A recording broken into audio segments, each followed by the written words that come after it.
सोचें, एक ऐसा गांव जहां शाम के 7 बजते ही एक घंटी की आवाज गूंजती है। और ये घंटी किसी खुशी का नहीं, बल्कि एक वार्निंग का ऐलान करती है। एक ऐसी वार्निंग जो पूरे गांव को एक अजीब सी खामोशी में डुबो देती है। तो आखिर इस घंटी के पीछे क्या राज छुपा है? और हर शाम यही ऐलान पूरे खांडवा गांव में जैसे एक खौफ की लहर दौड़ा देता है। एक ऐसा कर्फ्यू जो सबको मजबूर कर देता है कि वो अपने अपने घरों में कैद हो जाएं। लेकिन किससे और आखिर क्यों? अच्छा, तो इस पूरी कहानी के जो मरकजी किरदार है ना, वो है एक बाप और बेटा। राणा शाह, जो इस 7 बजे के कानून को किसी भी कीमत पर कायम रखना चाहता है, और उसका बेटा देव, जिसके जहन में अब सवाल उठ रहे हैं कि आखिर इस खौफ की वजह क्या है। और गांव की एहतियातें भी आप सुनेंगे तो कहेंगे कितनी अजीब है।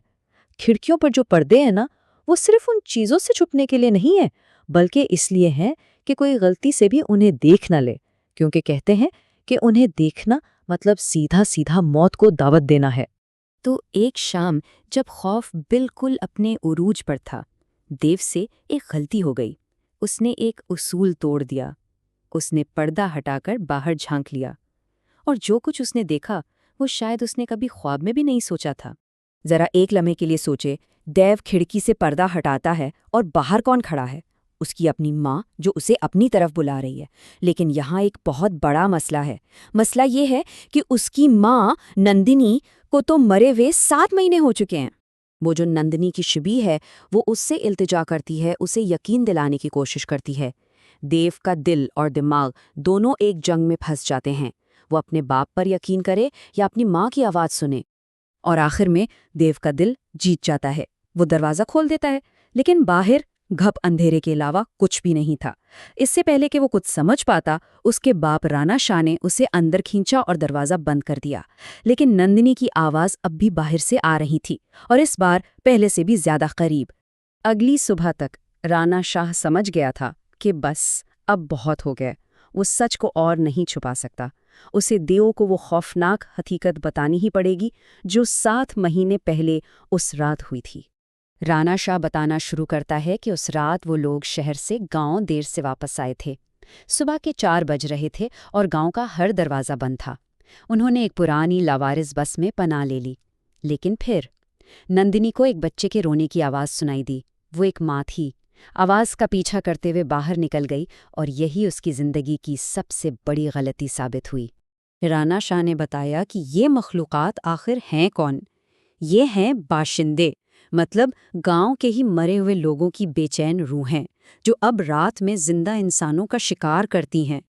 और नंदिनी, वो उन्हीं बाशिंदों का शिकार बन गई। यहाँ आकर कहानी का सबसे बड़ा सवाल सामने आता है। अगर वो दोनों उस बस में एक साथ थे और बाशिंदों ने नंदिनी को मार डाला, तो फिर राणा शाह उस रात जिंदा कैसे बच गया?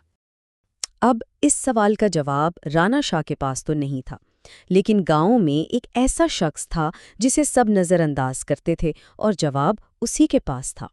कहानी हमें ले जाती है एक चाय के ढाबे पर, जहां बबन नामी एक आदमी गांव वालों के इस खौफ का खुलेआम मजाक उड़ा रहा था। उसके लिए ये सब सिर्फ डर और वहम की बातें थी, और उसका यही मजाक कहानी को एक नया मोड़ देने वाला था। और फिर बबन ने सबके सामने ऊंची आवाज में वही सवाल पूछ लिया जिसे पूछने की किसी में हिम्मत नहीं थी। वही सवाल जो देव के दिमाग में भी चल रहा था। बस इसी लम्हे देव ने फैसला कर लिया कि वो बबन से उसका जवाब लेकर ही रहेगा। तो देव सीधा बब्बन के पीछे गया और उसका रास्ता रोक लिया। वो जानना चाहता था आखिर उस रात ऐसा क्या हुआ था जिसने उसके बाप को तो बचा लिया, लेकिन उसकी माँ को मौत के मुंह में जाने दिया। तो बबन देव को अपने साथ अपने घर ले जाता है, और जैसे ही वो दोनों अंदर दाखिल होते हैं, गांव की वही घंटी बज उठती है। शाम के 7 बज चुके थे। अब वो दोनों एक ही घर में फंसे हुए थे, और बाहर वही खतरा मंडला रहा था। और बिल्कुल पिछली रात की तरह नंदिनी का भूत बबिन के घर के बाहर आ खड़ा होता है। वही आवाजें, वही कोशिश कि किसी तरह वो बाहर आ जाए।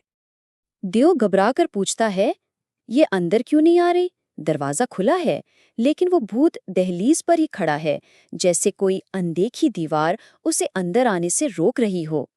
तब बबन बताता है, मैंने इस रात सब कुछ अपनी आंखों से देखा था। वो बाशिंदे बस के चारों तरफ थे, उसे नोच रहे थे, लेकिन वो अंदर नहीं जा पा रहे थे। ऐसा लग रहा था जैसे कोई चीज उन्हें रोक रही है।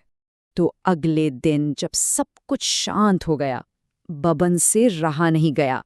वो ये जानने के लिए कि राणा शाह को आखिर किस चीज ने बचाया, खुद उस बस में गया। और वहां उसे जवाब मिल गया। बस की खिड़की पर लटकी हुई एक छोटी सी सादा सी रुद्राक्ष की माला। यही वो खुफिया हथियार था जिसने राणा शाह की जान बचाई थी। और आज वही माला बब्बन के दरवाजे पर लगी हुई थी, उनकी हिफाजत कर रही थी।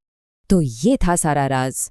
कोई बड़ा जादू नहीं, कोई मंत्र नहीं, बल्कि सिर्फ एक चीज, अकीदे की एक माला जो जिंदगी और मौत के बीच की दीवार बन गई थी। आखिर में ये कहानी हमें एक सवाल के साथ छोड़ जाती है, जो हकीकत और तोहमपरस्ती के दरमियान की लकीर को बहुत धुंधला कर देती है। क्या ये सब सिर्फ एक अकीदा था, या फिर कोई ऐसी हकीकत जो हमारी समझ से बहुत दूर है?